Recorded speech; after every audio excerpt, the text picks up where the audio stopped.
PCOD, पीसीओएम and PCOS ये क्या होता है और इसके क्या क्या लक्षण हैं एंड हम इसे कैसे ट्रीट कर सकते हैं या कैसे करेक्ट कर सकते हैं। हाय, मैं हूं डॉक्टर अनुराधा और मैं एक गायनेकोलॉजिस्ट हूं। PCOD and PCOS almost same terms हैं।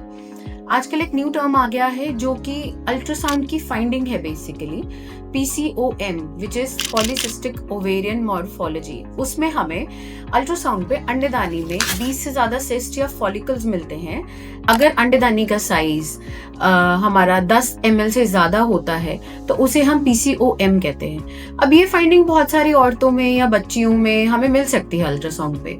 अगर उन लोगों को कोई सिम्टम्स नहीं है या कोई लक्षण नहीं है तो हम इसे PCOD या PCOS नहीं कहते हैं। तो PCOD PCOS में क्या होता है, इसके क्या क्या लक्षण होते हैं। पहला सबसे बड़ा लक्षण है कि आपके साइकिल्स या आपके मेंसेस इर्रेगुलर रहते हैं। लोगों को इर्रेगुलर पीरियड्स रहते हैं और ये अनियमितता किसी भी तरीके से प्रेजेंट कर सकती है, जैसे कि आपको पीरियड्स बिल्कुल ना आना या कम आना या समय पे ना आना, बहुत लेट आना, या फिर किसी को जल्दी आना, या फिर किसी को पीरियड्स रुकना ही ना, लगातार चलते रहना। ये सब हमें पीसीओडी या पीसीओएस में देखने मिलता है। दूसरा लक्षण है हाइपर एंड्रोजेनिज्म। हाइपर एंड्रोजेनिज्म क्या होता है? बेसिकली मेल हार्मोन्स जो कि थोड़े बहुत हर औरत के शरीर में कुछ मात्रा में बनते हैं, लेकिन अगर ये बहुत ज्यादा मात्रा में बनने लग जाए तो इसके साइड इफेक्ट्स हमें दिखने लग जाते हैं, जैसे चेहरे पर बहुत ज्यादा बाल आना, चिन पर बाल आना, ब्रेस्ट पर, टमी पर या हाथों पैरों पर बहुत ज्यादा बाल आना, मेल पैटर्न के तरीके से बाल आना, मोटे मोटे बाल आना, या फिर बहुत ज्यादा मुहासे होना। मुहासे प्यूबर्टी का एक साइन है, लेकिन बहुत एक्सेसिव फॉर्म में आपको मुहासे होना, ये एक हाइपर एंड्रोजेनिज्म का साइन है। अब हाइपर एंड्रोजेनिज्म का तीसरा लक्षण क्या होता है या तीसरा किस तरीके से प्रेजेंट कर सकता है कि आपके बहुत ज्यादा बाल झड़ना, फीमेल पैटर्न बाल्डनेस होना।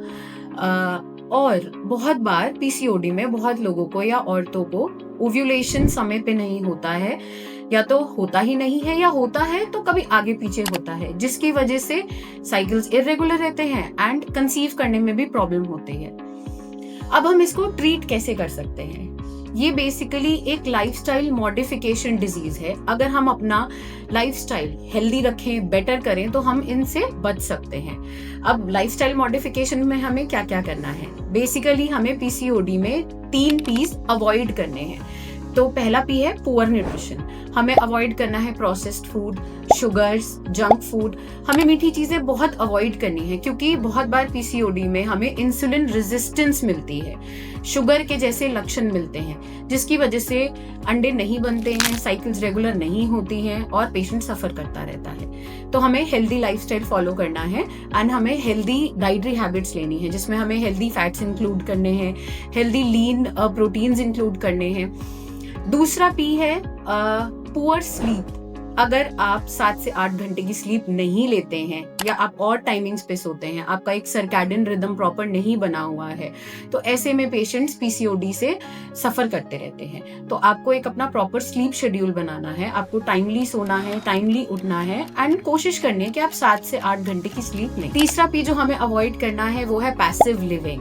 पैसिव लिविंग आजकल सबका बहुत सेडेंटरी लाइफस्टाइल हो गया है, तो सब बैठे रहते हैं, बहुत लेजी हो गए हैं, या हम पोटैटो काउच बन गए हैं। आजकल हम नेटफ्लिक्स पे सीरीज देखते रहते हैं, ये सब काम करते रहते हैं। तो इन सबको हमको अवॉइड करना है। हमें हेल्दी लाइफस्टाइल फॉलो करना है, जिसमें हम एक्सरसाइज कर सकते हैं, हम वॉक कर सकते हैं, हम 10,000 स्टेप्स पर डे फॉलो कर सकते हैं, योगा, मेडिटेशन, ये सब हमको फॉलो करना है। बहुत बार ये सब करने से आपकी दिक्कतें दूर हो जाती हैं, पीसीओडी की बीमारी दूर हो जाती है। लेकिन अगर फिर भी नहीं दूर होती है तो आप अपने गायनेकोलॉजिस्ट को कंसल्ट करें। वो अगर आपको हार्मोनल ट्रीटमेंट पे डालते हैं तो वो ठीक है, क्योंकि वो आपके कहीं ना कहीं साइकिल्स को रेगुलर करना चाह रहे हैं, ताकि इसके साइड इफेक्ट्स आपको ना मिले आगे आने वाले टाइम में।